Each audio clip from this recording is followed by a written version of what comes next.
કમોસમી વરસાદથી જૂનાગઢ જિલ્લામાં ખેતી પાકને ભારે નુકસાન થયું છે। ત્યારે આજે વંથલી અને માણાવદર સહિતના તાલુકાના 60થી વધુ સરપંચોએ જિલ્લા કલેક્ટરને આવેદનપત્ર પાઠવીને દેવા માફી, સહાય સહિત વિવિધ માંગો મુદ્દે રજૂઆત કરી।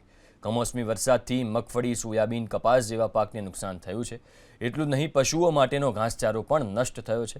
સરપંચોએ ખેડૂતોના ધિરાણ સંપૂર્ણ માફ કરવા, નુકસાની મુજબ સહાય આપવા અને ટેકાના ભાવે થતી ખરીદીમાં ભાવ તફાવતની સહાય સીધી જ બેંક ખાતામાં જમા કરવાની માંગ કરી।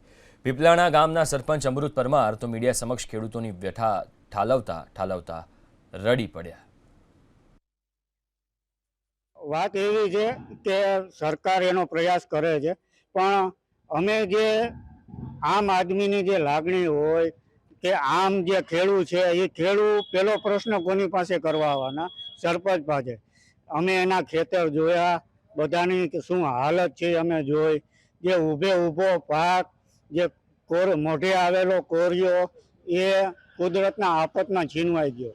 એના અનુલક્ષીને અમને થયું કે અમારો પણ એક રોલ આવે કે જેથી અમે અહીંયા કલેક્ટર સાહેબને બધા સરપંચો વંથલી તાલુકા અને માણાવદર તાલુકાના 60 જેવા સરપંચો અમે અહીંયા આવેદન દેવા આવ્યા। સરકાર સહાય કરે, પહેલા તો ખેડૂતની પોઝિશન સમજી લે।